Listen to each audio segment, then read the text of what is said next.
Hello everyone, welcome to Neha and Nia vlogs. तो आज एक बहुत ही अच्छी रेसिपी बनाने वाली है मेरी नानी। तो आइए देखते हैं नानी क्या बना रही है। तो इसको हम कहते हैं मेथी का गीगो। आपने अगर खाया हो तो आपकी लैंग्वेज में क्या कहते हैं वो हमें कमेंट करके ज़रूर बताएगा। तो उसके लिए ना सबसे पहले कढ़ाई के अंदर हमने ले लिया है ऑयल। तो ऑयल यहाँ पे 3-4 चम्मच जितना लेना है और मेथी है यहाँ पे।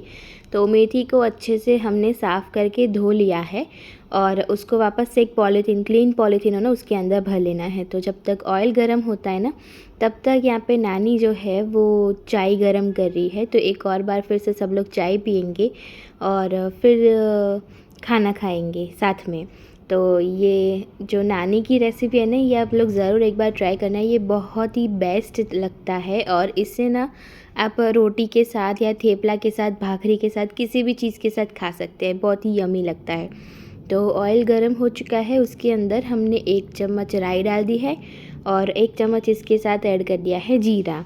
अब जैसे हम तड़का लगाते हैं ना, बिल्कुल उसी तरह से लगाना है। तो राई और जीरा एक बार जो चटक जाए ना, फिर इसके अंदर हमें थोड़ी सी हींग ऐड करनी है। थोड़ी सी यानी 2 चुटकी भर इसके अंदर हींग अभी ऐड करेंगे और फिर बाकी सारे मसाले करेंगे। अब हींग डालने के बाद क्या करना है कि 1 चम्मच इसके अंदर मिर्ची पाउडर, आधा चम्मच इसके अंदर मिर्ची पाउडर ऐड करना है और फिर साथ में जैसे ही मिर्ची पाउडर डाला ना, उसके बाद हमें इसके अंदर मेथी डाल देनी है। मेथी के जो पत्ते होते हैं ना, अच्छे से धो कर के फिर यूज़ कीजिएगा क्योंकि ये बहुत मिट्टी वाले होते हैं। तो जितना क्लीन होगा उतना ही अच्छा रहेगा। और मेथी डाल दी है। अब मेथी को ना आप स्टोर भी इसी तरह से कर सकते हैं, जैसे हमने धो करके इसको पॉलीथीन में पैक कर दिया ना, बस उसी पॉलीथीन को आप बंद करके फिर फ्रीज़र के अंदर इसको स्टोर कर सकते हैं। तो अभी मेथी की सीज़न ख़त्म हो, यानी कि जो फ्रेश मेथी की सीज़न जो है ना वो ख़त्म हो, इससे पहले ये वाली रेसिपी ट्राई करना तो ज़रूर बनता है। तो ट्राई कीजिए और फिर हमें बताइएगा कि कैसी लगती है। अब उसके अंदर मसाले कर देंगे। तो 1 चम्मच इसके अंदर मिर्ची पाउडर और डाल दिया है, तीखा वाला। फिर इसके अंदर ऐड करना है थोड़ी सी हींग, क्योंकि हमने पहले थोड़ी ही डाली थी, 2 चुटकी, 1 चम्मच और डाल देंगे। फिर धनिया जीरा पाउडर डालना है और 1 चम्मच हल्दी पाउडर डालना है। अब सारे मसाले हो चुके हैं और बाकी रह गया है हमारा नमक। तो नमक तो डेफिनेटली हम लोग स्वाद अनुसार ही डालेंगे। तो अपने हिसाब से, अपने अंदाजे से नमक डाल दीजिए स्वाद अनुसार। और अब इन सबको अच्छे से मिक्स करने की बारी है। तो ये जो मेथी के है ना, हमें थोड़ा सा पकाने के बाद फिर इसके अंदर मसाले ऐड करेंगे और मसालों के साथ इसको पहले अच्छे से पकाना है। जब तक सारे मसाले अच्छे से पक जाए ना, फिर उसके बाद ही बाकी के इंग्रेडिएंट्स ऐड करेंगे। तो इसके जो जो इंग्रेडिएंट्स इसके अंदर यूज़ होते हैं ना, वो मैं आपको डिस्क्रिप्शन बॉक्स में दे दूँगी। मैं सारे ही इंग्रेडिएंट्स हर रेसिपी के डिस्क्रिप्शन बॉक्स में दे देती हूँ। तो अगर आपको कुछ ना पता चले और अगर वीडियो में मैंने मेंशन ना किया हो तो आप लोग डिस्क्रिप्शन देख सकते हैं। अब इसके अंदर हमें लहसुन की चटनी भी डालनी है। तो वो कैसे बनती है वो मैं आपको दिखा देती हूँ। तो पहले लहसुन की कलियों को अच्छे से पेस्ट बना देना है। फिर इसके अंदर मिर्ची पाउडर ऐड करना है, थोड़े से टमाटर हमने ऐड किया है, फिर थोड़ी सी हींग और नमक ऐड करके इसके अंदर पानी डाल करके इसकी पेस्ट बना देनी है। तो ये लहसुन की चटनी की पेस्ट जो है वो तो रेडी हो चुकी है। अब इसको तड़का लगाना है। तो तड़के के लिए यहाँ पे एक कढ़ाई लेनी है। कढ़ाई के अंदर ऑयल गरम करेंगे, उसके अंदर थोड़ी सी हींग डालेंगे, फिर 1 चम्मच थी पेस्ट डालनी है लहसुन की और फिर तीखापन के लिए हमें इसके अंदर मिर्ची ऐड करनी है। तो अब मिर्ची जले नहीं ना, इसीलिए हमने पहले थोड़ी सी चटनी डाल दी और फिर थोड़ा पकाने के बाद फिर वापस जितनी चटनी बची है उतनी वापस डाल दीजिए। और यहाँ पे हमारी चटनी रेडी हो चुकी है। तो ये जो हमने गीगो बना रहे हैं ना, उसके अंदर हम 1-1.5 चम्मच जितनी चटनी ऐड कर देंगे, क्योंकि लहसुन का थोड़ा टेस्ट आएगा ना, तो ही ये बहुत ही यमी लगेगी।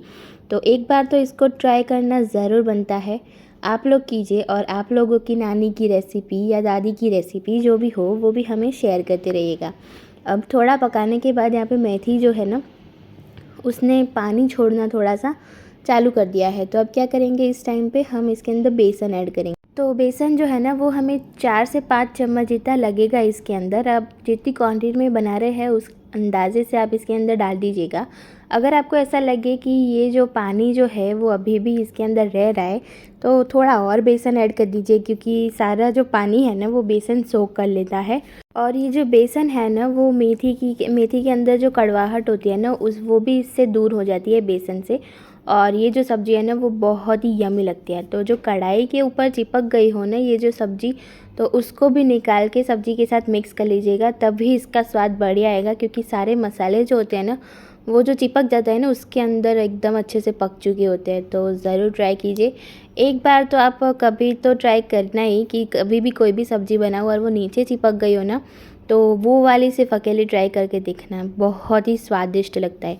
अब ये देखिए हमारा जो गीगो है ना वो धीरे धीरे सूखने लगा है, यानी इसके अंदर से पानी जो है वो सारा जल चुका है और बेसन जो है वो भी अच्छे से इसके अंदर मिक्स हो गया है। तो बेसन को भूनना बहुत ही इम्पॉर्टेंट चीज़ है, कच्चा नहीं रहना चाहिए और अच्छे से भून जाए। फिर इसके अंदर हमें ऐड करनी है शक्कर। तो शक्कर हम यहाँ पे 2 चम्मच जितनी ऐड करेंगे या फिर अपने मिठास के अनुसार ऐड कर दीजिए। क्योंकि ये जो गीगो है ना ये मीठा होगा ना तभी अच्छा लगेगा, वरना फिर आप ऐसे भी खा सकते हैं। ऐसा नहीं है कि नहीं, मीठा नहीं होगा तो अच्छा नहीं लगेगा, पर हमें तो मीठा ही अच्छा लगता है। और मेरा मानो तो आप इसको राइस के साथ भी ट्राई कर सकते हो, जैसे दाल भरता और उस तरह से हम ट्राई करते हैं ना, बिल्कुल उस तरह से आप ट्राई कर सकते हैं, अच्छा लगेगा। और यहाँ पे मामा मामी और मम्मी जो है मेरे भाई के साथ, वो लोग मार्केट घूमने के लिए जा रहे हैं और हम चारों यानी कि मैं, मेरा भाई, मेरे नाना और नानी, हम चारों घर पर बैठे हुए हैं और खाने की तैयारी कर रहे हैं। तो यहाँ पे ये जो गीगो है ना वो परफेक्टली रेडी हो चुका है और इसे हमने सर्व किया है थेपला और रोटियां दोनों के साथ सर्व कर सकते हैं। तो ज़रूर ट्राई कीजिए और अगली रेसिपी के लिए सब्सक्राइब ज़रूर कर दीजिए, फॉलो कर दीजिए। Bye bye.